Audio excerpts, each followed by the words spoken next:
Peux-tu te présenter rapidement? Alors donc je suis Denis Adam, le patron de la petite ferme de Chanon.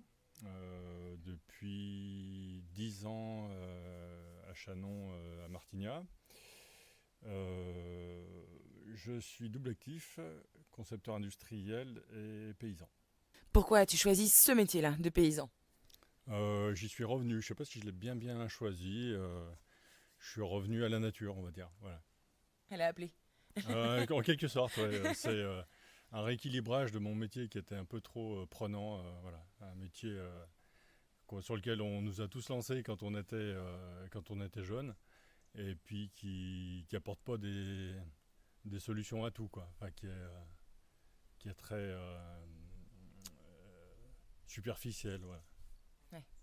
Un besoin de remettre les mains dans la terre et de C'est ça, retrouver un voilà. peu d'équilibre. Qu'est-ce qui te plaît le plus dans ton métier?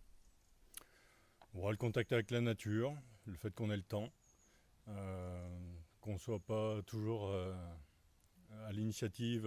Voilà, c'est un peu la nature qui commande et nous qui suivons, quoi. Le capitaine, quoi, le sous-capitaine. Comment C'est on ça, pourrait dire? voilà. Le sous-lieutenant de la. Oui, j'arrive. On fait avec ce qu'on nous donne, quoi. C'est ça. On prend un coup de flotte. Oh d'accord, pardon. J'ai cru que c'est moi qui décidais. Pourquoi as-tu décidé de faire pousser l'aubergine? L'aubergine parce que c'est très bon.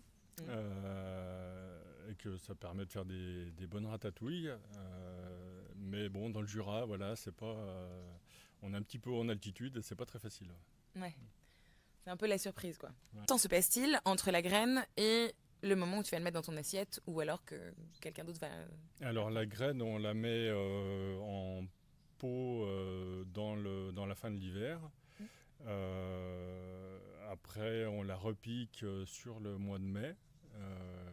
Et puis, quelquefois, on l'a fin juillet dans l'assiette. Voilà, début août dans l'assiette. Ok, Chez nous, hein. Donc, comme on a 600 mètres, voilà, c'est un peu lent. c'est ça. Ça prend plus de temps que dans d'autres... C'est ça, dans d'autres régions. Ouais. Quel est le moment de semis optimal, du coup? Hiver, Ouais. pas trop, il fait froid en fait. Ouais, l'hiver ouais, ici, donc, alors déjà, c'est forcément sous serre chauffée. Ouais. Donc, je dirais mars, courant mars. Ouais. Ouais, courant mars. Début mars. Ouais. L'hiver. Et donc les grandes étapes, ça va être de mettre la graine sous serre chauffée. Ensuite, elle atteint quoi 5 cm de hauteur. Ouais, et... voilà, quelques centimètres de hauteur. Et puis après, on la transplante sous la serre froide en pleine terre. Ok. Et après, on va faire attention à ramasser les herbes, à couper des gourmands. Il y a quelque chose à faire sur, Nous, on fait sur le rien. plan. Rien. Probablement qu'il y a des techniques pour les faire produire un peu plus, et les couper, sélectionner des fleurs peut-être. Ouais. Mais nous, on les laisse pousser comme ils ont envie. Voilà. Profite. En général, comme on a d'autres activités, une fois qu'on a planté, on se contente de faire en sorte que l'herbe ne couvre pas l'aubergine, et puis ça s'arrête à ça. Ok. Quelle machine utilises-tu pour la récolte? Les mains, exclusivement. C'est ça, l'outil le plus efficace, on me Voilà. connaît. Mais tu as une particularité ici. Quelle est-elle? Tu utilises, pas pour la récolte, mais au lieu d'utiliser la machine, pure machine, tu utilises une énergie différente, tu m'expliquais tout à l'heure. Oui, alors c'est pour le travail du sol, donc on utilise des chevaux. Voilà.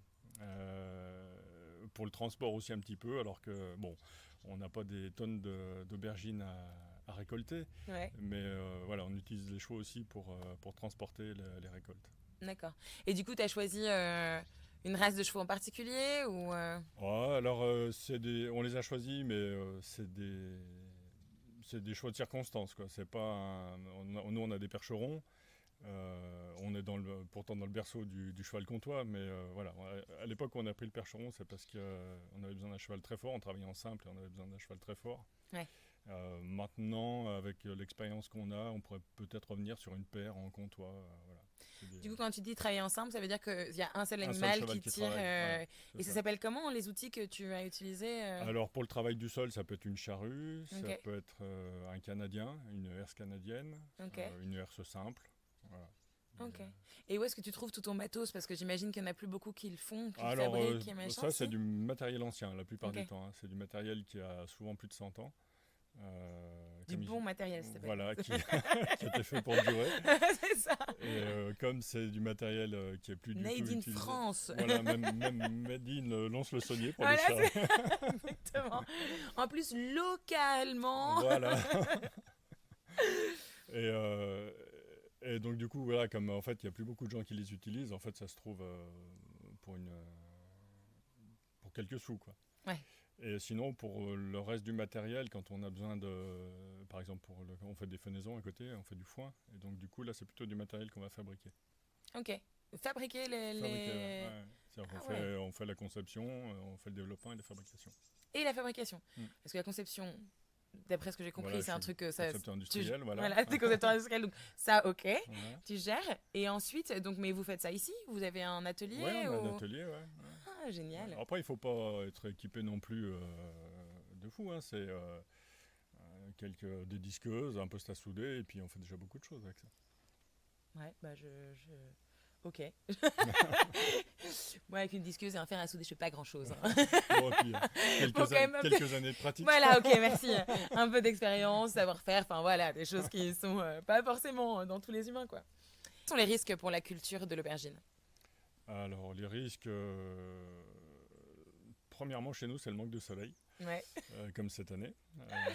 C'est-à-dire que quand ça n'aime pas du tout le froid et ça aime beaucoup le soleil. Donc, dès qu'il y a un des deux paramètres qui ne va pas, on n'a pas d'aubergine. Sinon, on peut avoir des dorifores aussi, Ouais. qui s'y attaquent volontiers. Sorti de ça, c'est assez simple. Hein, c'est pas... Enfin, en tout cas, pour les productions qu'on attend, nous. Quoi. Ouais, c'est ça. As-tu une anecdote ou une info sur l'aubergine? Là, comme ça.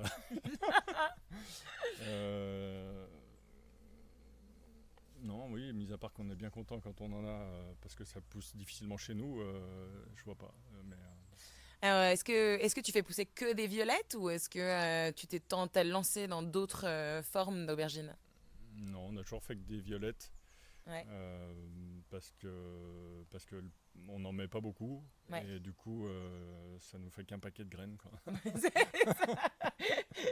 C'est pas lancé non plus dans Voilà. la blanche, la ronde. C'est ça, voilà. Les maraîchers le font peut-être jouer un petit peu plus avec ça, quoi. Mais nous, Ouais. voilà, on est un peu plus à l'efficacité, on va dire.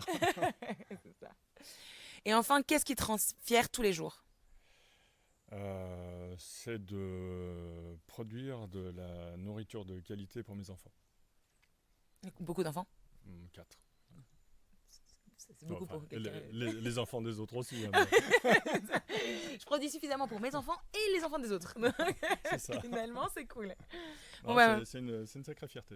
Ouais. Ouais, ça c'est génial. C'est vrai que c'est une chance pour eux énorme. Et puis, j'imagine une grande fierté. Merci beaucoup. Mais de rien, c'est moi qui te remercie.